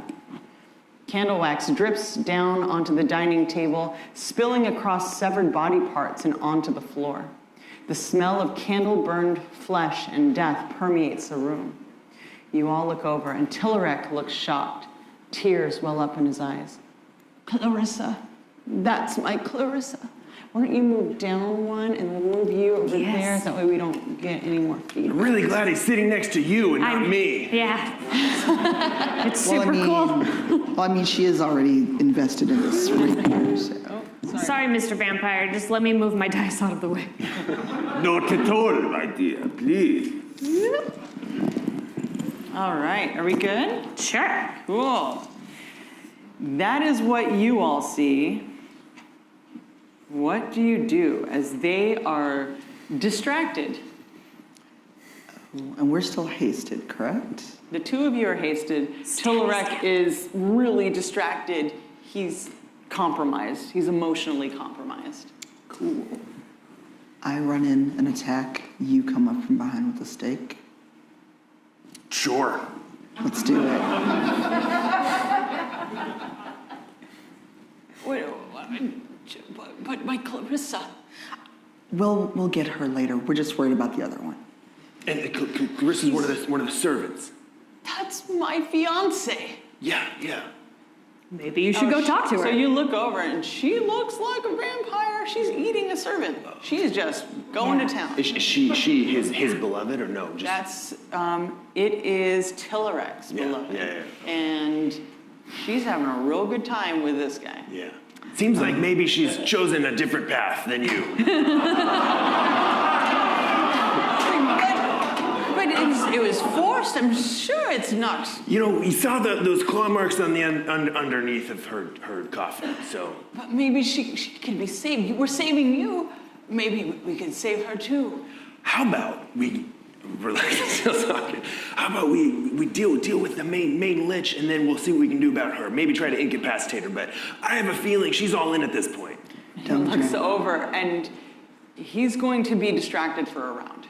So he's trying to figure out what he wants to do. Okay, so the three of you have something you can do right now, and then we're going to roll initiative. Okay? So what are you going to do? They're having a good time. I'm gonna throw my boomerang at his face. All right. And what are you two doing? I am going in to attack. All right. What's to distract the vampire, so. And that'll give you advantage to try to hit it. Yeah, I think I would actually like to cast Tasha's Hideous Laughter on Clarissa to try and remove her from the fight. And so if she's distracted, hopefully that'll at least have her be laughing or giggling to herself. Okay, we'll do that, and then we'll do the attacks, okay? Okay. So that is a wisdom save of 16. That's a 2. Fantastic. She starts laughing. Lich, you see that Clarissa, your beloved, is really loving your last joke. She is saying this. Yes. Okay, it wasn't that fun. She falls to the ground and is kind of writhing in the bodies and just losing her stuff. I shall attempt an insight roll to see if I recognize this as the effects of a spell. Wonderful. You are now distracted as, and also please roll insight. Please. Oh, you want me to roll? I'll roll. Yes, please. Okay. That's a 4. 18 plus 11. Does a 29 hit? Yes, a 29 does hit. Do I have advantage because we are attacking sort of simultaneously? Yes. Hopefully we are all attacking together. Right. As 3 of Triple us advantage. at the same time, giving Yes, us triple advantage. I just am checking to see if I roll a 20. I did not. We call that crit fishing. It's worth it. It's worth it. 9 points of bludgeoning, but because he is unaware, I had advantage, so I get my sneak attack. That's right. And you've got acid And radiant. So that was, 9 points of bludgeoning. So 5 plus 5 plus 1 plus 4 plus 3, last one, plus 6. 24? Awesome, 24. That's a lot of damage. So, Lich, you just get whacked in the face from the right of you. And then suddenly a wind breezes by you. And? And I am going to attack. Does the same triple advantage apply for my actions? Oh, yes. All right.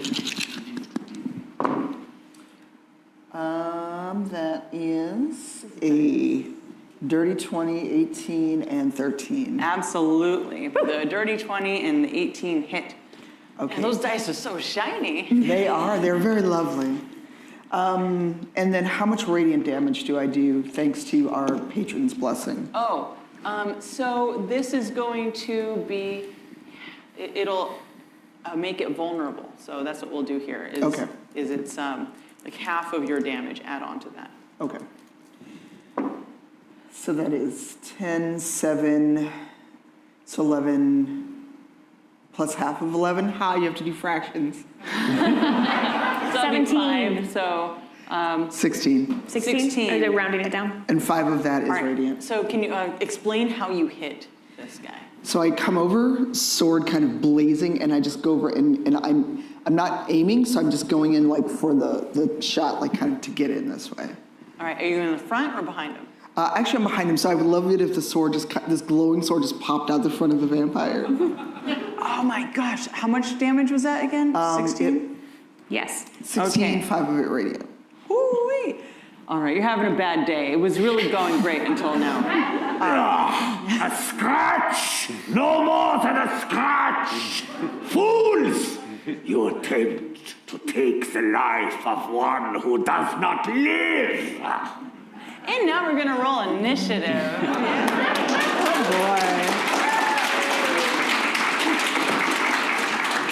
Oh Oh, you have a 15, 16? 16, 7. 7. boy. 7. Oh, roll off, please. You have to roll off. Oh, You get both sure. the Oh, sevens. a 1 2. now. Dice jail. Dice jail. Okay, so it'll be 1, 2, 3, and 4. All right. And Tillerek is a little busy trying to figure out what he should do. Okay. Dun-dun-dun-dun-dun. I believe there should be some music playing in our heads. All right. I'm gonna stab him with this new sword that is now a part of my body. Yeah. You get a +1 to your modifier with it. +1 to hit. Yes. Okay. On top of your other modifiers. So that would be a +9, +10. So does an 18 hit him? Yes. Great. Here we go. So 8 piercing, plus I had advantage on the roll, so 5 +2, +6, +2, +1. Dropped it. +6. All right. What was the number? 22. 22. Can you guys do more? This is like the most fun math has ever been. So if you don't mind, I would like some of your help. And I don't know what exactly if that does anything, because it's the other sword that's eating me. It does. Right. It I'm meant actually to gives leave. you, as you've hit, you get 6 points of healing. Rad. It's nice. I mean, it's with you forever, but. Okay, audience, this is so much fun. Okay. No, just a hit because of it heals her. Okay, so 22 +8 +16. 46. You guys are fast. +24. 70. +14. 84. All right. Fantastic. Is that the end of your turn? I believe so, yes. Yeah, that's fine. I'll stay Okay. here. All right. You've got this rapier or this sword that went through your chest. It's just sticking out there, just like glowing. Did you pull it out, or is it just sticking in? If I can do that, yes, I would like my sword back, It please. is no longer there, but it had been there. This boomerang hit you in the face. Your ancient, like whatever you use, like your skin was great. It is not anymore. And This one here is in direct combat with me, yes? That one over there. That one over there. The Dragonborn also. The Dragonborn also. Yeah, but the Dragonborn is behind me, and you are in front of me, and also you hit me with the boomerang. Yeah, well, In the face, in the face. Don't forget, it was in the face. Yeah. thanks for helping, Dom. I appreciate you. We're helpers. I think I shall attack this one here, and perhaps with something necromantic. Have I access to some damage-dealing spell, yeah? Oh, yeah. Really love it if you Tell did. me what you would do, dear Lich, and Ah. mechanics it. Blight, I think. Oh, my God. Okay. Yes. Blight is called for, yeah? Why isn't there it is? Oh boy. Necromantic energy washes over her. I believe it is 8d8 unless I'm... It is 8d8. I don't get a save? You get a con save. On a failed save, it's half as much. You got this. You're doing great. Hey, don't forget you want to steal your Can I hat. add a Bardic Inspiration to my Yes. con save? Yeah. Great. I got a 13 plus. I got a 16. All right. Let's see here. Just mocking me. You're going to not. That's not a thing. That's not going to work. Cool. So 8d8. Math with me, y'all. That's a 9. Oh, it's an 8. Sorry, that's a d8. That's 8. Hang on. It's a pretty good trick if you can get 9 on a d8. Get it. A 2, 4, 5, 3, 6, and 2. All right. 30. 30. You did max HP, right?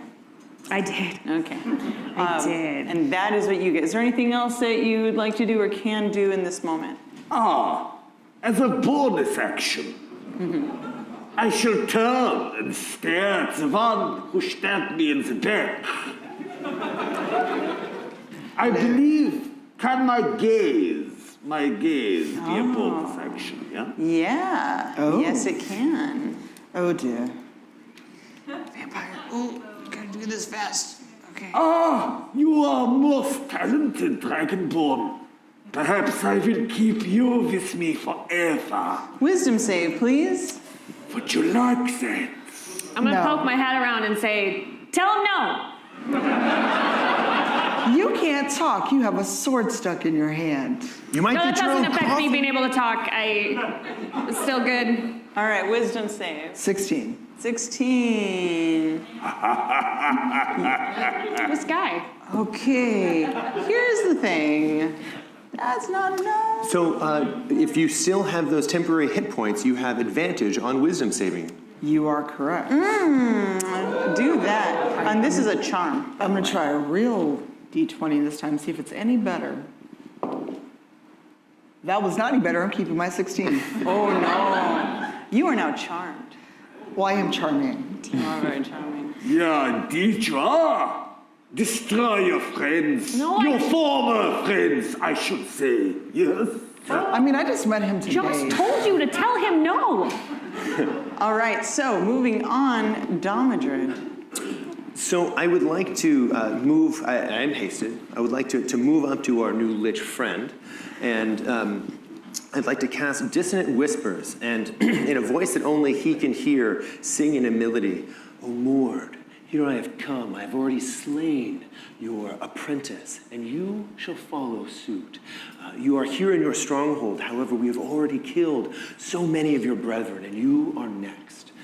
So it is a wisdom save of 16, and then on my second action, being hasted, I'd like to plunge with very dramatic intent this stake into him as this whispering curse is All right, is that racking a him. save? It is a wisdom save of 16 attack, yeah. All right, for dissonant so- whispers. That is a 3 on the die. I would like to use one of my legendary saves. All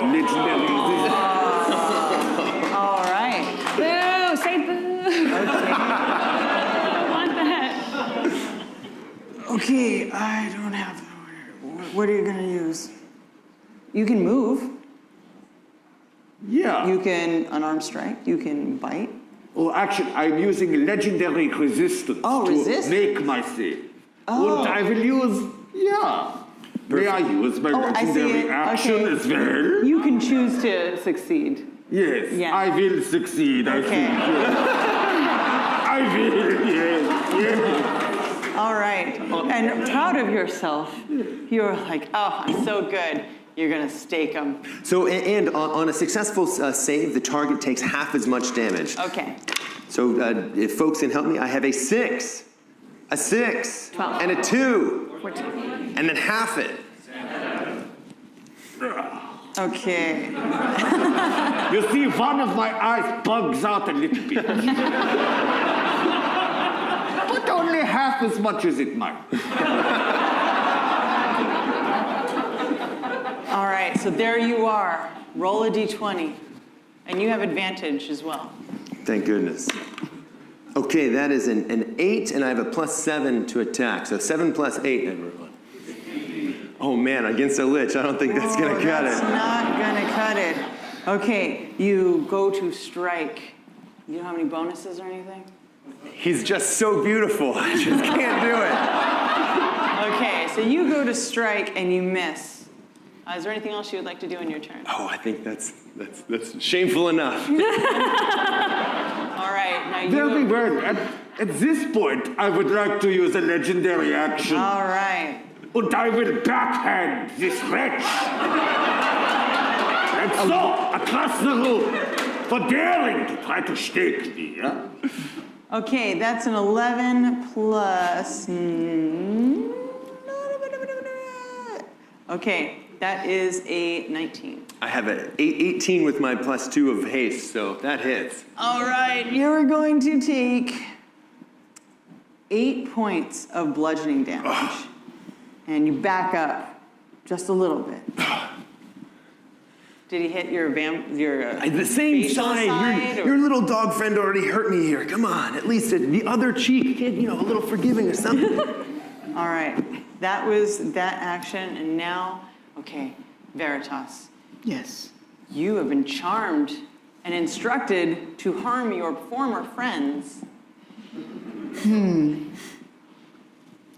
Who's closest? Well, technically, I'm not your friend. You've already said that, so. I just met you today. We haven't had a chance to bond, really. Well, he was very, very clear. I mean, but you're right there. Sorry, Jamison. I okay, that's actually okay. do like you. That's okay. That's fine. I'm very likable. The hat, it just brings the whole ensemble together. Yeah, don't mess up the hat. I need that. She still wants that. All right, so I'm sorry in advance. Oh no. What'd you get? 25 to 26. Oh my gosh. Why? This is not group participation. I have been wanting to say that on a live show for all my life. So,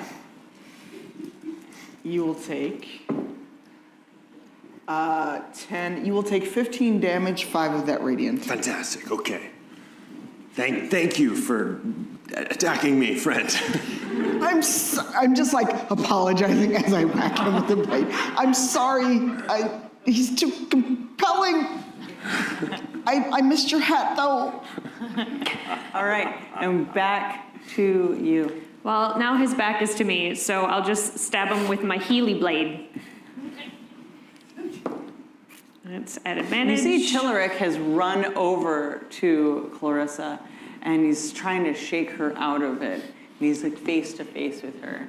Well, that's she's- gonna go poorly. Yeah, don't deal any damage to her. She's still laughing. 25. Yes. Okie dokie. Here we go. The rogue sneaks behind you So- and stabbeth you. 9 piercing plus 3, 2, 5, and 5. Ooh. 98 plus 29? 107. 127. 127? 117? Plus 7? No, it's 98, 29 is 127. 127. All right, plus 7? 134. 134. Ooh, hot mama. Do I heal anything from stabbing? Yeah, you do. You heal 6. Rad. And Lich, you took a lot of damage. And it does not feel good. Nein, it does not. It's still in there so that I can stay honest. Oh, you're just. Oh my God. This rapier is sticking out of your chest, and it's just there. What do you do? Since I am so close, I will walk up the blade. Walking towards her, the blade going out through my back. I see that she has healed herself, yeah? Yes. Nope. So, a good idea is a good idea. And I will bite and drink deeply. Funny thing happens here. As you go to bite her, you have now exited distance with you. You can make an attack. Fantastic. However, you are going to bite. Yeah. No thanks. Okay, so The hunger must take precedence over all. I must slake my thirst. and you have advantage. That bite, that's it's only a 3 Oh, you missed. plus 9, 12. Still missed. You go to bite. No. So luckily, Bop 'em on the nose. as the bite comes, Shame on you. I have no nose. All right. I rolled a 14 plus 7 to attack. Yes. So I would like to kind of take the lich and just kind of moment. My hair sheens. There's a stray like candlelight flickers off of a reflection. No. Stab it in. And then from there, if the GM will let, I'd love to cast suggestion and say, "Oh, Lich, bring it in for a hug," just so we can really just get it in there. I don't see you. So, suggestion is a wisdom save of 16. That's a natural 20. Okay, well, we don't get the hug, but at least it's still there. I mean, it's your choice. If You know, I choose to fail the roll. Yes. You know, I'm staked anyway. I might as well get a hug out of it.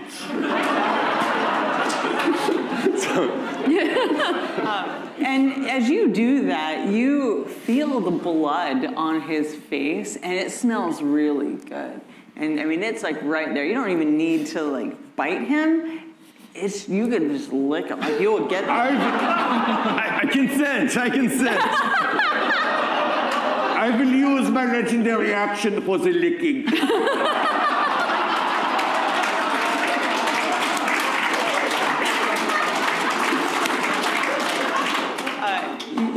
Oh my God. He's making a wisdom save. Oh boy. Chaos ensues. What's my wisdom saving throw I need? Please make me a wisdom save. No, I did 15. Oh, 15, not enough. You probably still have advantage Oh, you do have if you still have those temporary hit points. I do. Okay, boom. You move forward. You're being hugged. That was much You try to better. bite, doesn't work, but That now was a you're licking 21. him. And then, what was it? The advantage gave me a 21. Perfect. You shake off this charm. However, it is Domodrid's turn. I- It was only your reaction, so now you have a full turn. So that was 1, and now what would you like to do? I would like to cast Zone of Truth, just to have us now kind of encapsulated in that. So that's an attack save of a charisma of 16. All right. I don't know. That's for everybody. Yeah, I don't know if being staked is, I don't know, going to make that more challenging. What did you guys get? I got a 10. Okay, you fail. I got a dirty 20. You succeeded. You don't know this. You succeeded. Fantastic. So from here, I'm just going to bring the Lich in even closer to do whatever I can, remembering that we were told that there needs to be a period of time that this stake is here. I'm then going to use my persuasion as much as I can, potentially a little deception, to communicate with our new Lich friend and say, this will not kill you. Your soul will be trapped in here, but I will promise to release you in a way that is of benefit of everyone here. You clearly have a coven. Most of them are dead. I've killed many of them, and now I've kind of killed the rest of them. And your wife or girlfriend, I'm not really sure about that situation over there. You look over, and Tillerek has tied her up, and he's crying, and she's trying to bite him, and he's just like, I'm sorry, my love. She seemed to be kind of into it, not into it. I don't really know. It's none of my business, but this clearly isn't working out for you. So maybe we can try a different course of action. Okay, so please roll persuasion. Sounds good. So that is a 4, but because I'm silver-tongued, that then goes to a 10. Okay. And then 10 plus 12. 22. You're overrun with this man's words. Very well, very well. Now, there is no save here, so I cannot use a legendary resistance. Correct. Yeah. Yeah, he makes a lot of sense, I mean, honestly, it's death or living in this. And just between you and me, I mean, it's the possibilities of you escaping. I mean, this guy's just going to keep going after you. But if you let him capture your soul here, I mean, you've lived for a long time. It's more likely he's going to fail. He's going to trip up at some point. Yeah, now tell me, in this stake, is it like a genie's bottle? Do I get a little apartment in there? I heard it's very nice. Absolutely. Very nice. Okay, then. I mean, you make a persuasive argument. I'm a catch and release kind of guy anyway, so. I mean, this is all sounding pretty good to me. Congratulations. You made a deal with a vampire lich. And he's a little mad, so it all makes sense. About that curse, though, we can take that off the table, yeah? Well, because it's you. All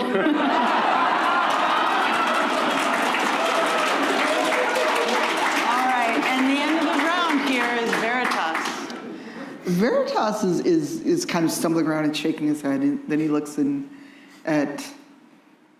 He's like, so, while I was indisposed, you convinced the lich to just. Is this what I'm seeing here? The power of a hug, it's amazing, A warm smile and a friendly hug can save the day sometimes. I mean, it has been a long time since I had a hug. But don't put my soul in things. I'm currently on a lich, but if you want to get in on this. No. I'm good. I like my soul where it is. I like being dragony. We're good. You got this? You need help? I don't know. Kind of just flying by the I'm going to swimming. level with you. It was when he consented to being licked that sealed the deal. I'm glad you did this with consent. Whatever you do, I'm happy to hear that. Maybe you can then next work on our thieving friend who needs a little bit of work with knowing who things belong to. Still. We're gonna talk later. And with that, you kind of sit there in that hug, and you guys are literally just counting down. 7, I should mention 9, there is a lot more licking. 12, I'm just gonna caress those ears and 14, just kind of just nice and 15, 16, 17, ding! And suddenly you see this magical wind around you, and your essence is pulled into that stake. And it goes to fall, and you catch it. Actually, do you catch it? Oh yeah. Well, roll me a sleight of hand. I'm quite good at that.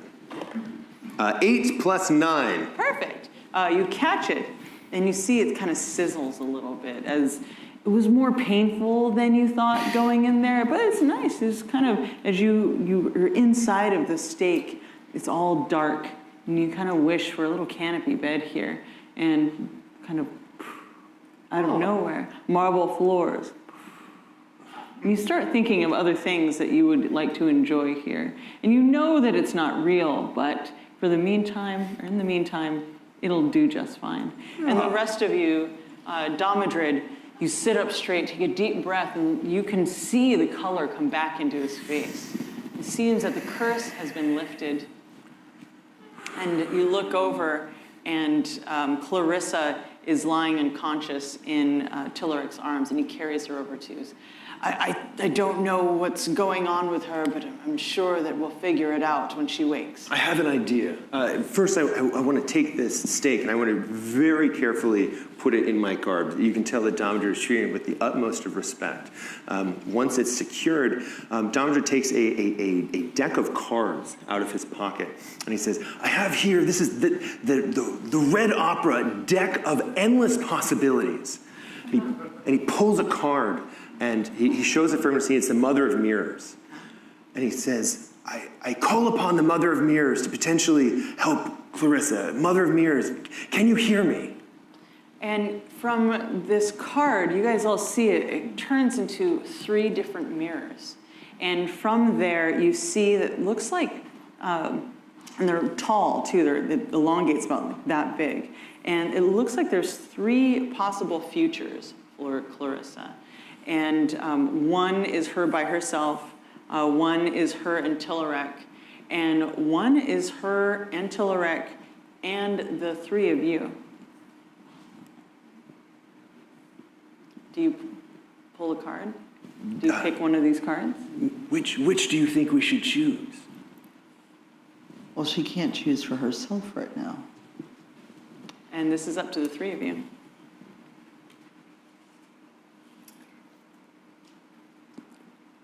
I mean, I'm down for more stabbing.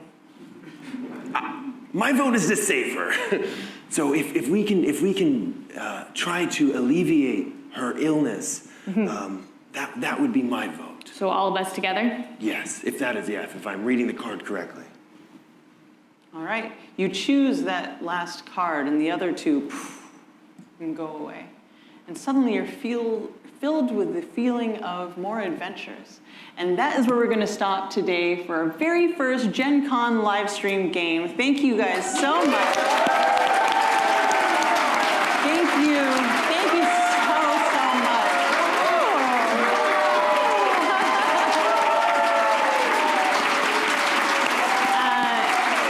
Jamison, I think you owe me something.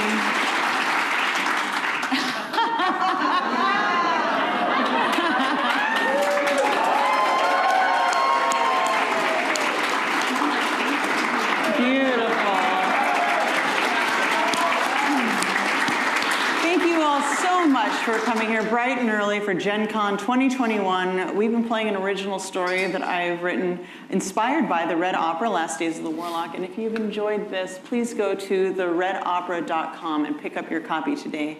I want to give a big thank you to our production team here at Gen Con. You guys are awesome. Bill Allen and his students. I want to thank Peter Atkinson and Steve Kennard and the Chaldea team who dreamed up Actoroke. And DC Lacer and my team at twitch.tv/gildinglight for broadcasting Actoroke. You can see it there. Thank you to our players and our surprise guests. Please tell everyone where they can find you on the internet, starting with Sarah. Hi, I'm Sarah Moore. You can find me pretty much everywhere at Pixies and Pins, but on Facebook I am at Actor Sarah Moore. And also check out at World of Chaldea on all of the socials as well. Hello, I'm Mark Meer. You can find me on Twitter at Mark_Meer. You can find me on, sorry, did I just skip? No, it's just your accents. Who's under there? What's going on? Who's under there, Mark? No, I'm actually a human. Hello. You can find me on Twitter at Mark_Meer, on Instagram at MR_Mark Meer, and of course, I'm available on Cameo for all your Mass Effect catchphrase related needs. Oh, very cool. First, I want to say my favorite lich on the Citadel. Jeez. I'm Jamison Stone, again playing Domidrid Steel. For those of you who'd like to follow me on social media, it's Stone Jamison everywhere, except for Instagram where it's stone.jamison. Satine and I do fun things on social media, so you can come check us out. For those of you who enjoyed the Red Opera, we have a Kickstarter coming up, which is The Deck of Endless Possibilities, which saved the day for Clarissa due to the Mother of Mirrors, which is featured by Satine Phoenix. So you can go to www.theredopera.com and check that out. If you'd like to pick up our copy of The Red Opera campaign and setting, set in Yon Koth, it's Warlock inspired. You can go to Apotheosis Studios and it's The Red Opera, or just Google The Red Opera and it'll pop up first. Thank you all so much. I'm Tanya DePass. You can find me everywhere online at Cypher of Tears, CYPHEROFTYR. On Thursdays, you can find me and Mark on the Black Die Society on YouTube and Twitch D&D. You can find me on my channel Wednesday nights for Into the Motherlands. And starting October 3rd, Rivals of Waterdeep comes back for our 11th season. And our first time having co-DMs, Brian Gray and Eugenio Vargas will be in the DM seat, and it's Brian's first time DMing ever. So I have no idea what's going to happen. Hopefully we all live. And again, anywhere you want to find me on the internet, Cypher of Tear.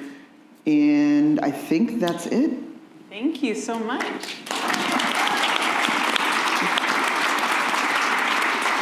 And I'm Satine Phoenix at Satine Phoenix everywhere. I'm a professional game master, story coach, co-creative director of Sirens Battle of the Bards, a D&D 5e campaign and setting book.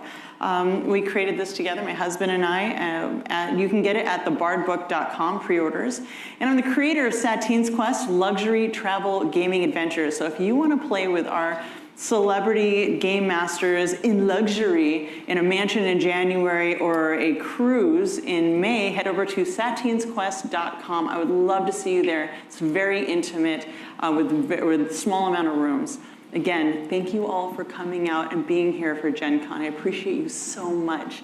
And I think we have someone coming up very soon, so we will say goodbye.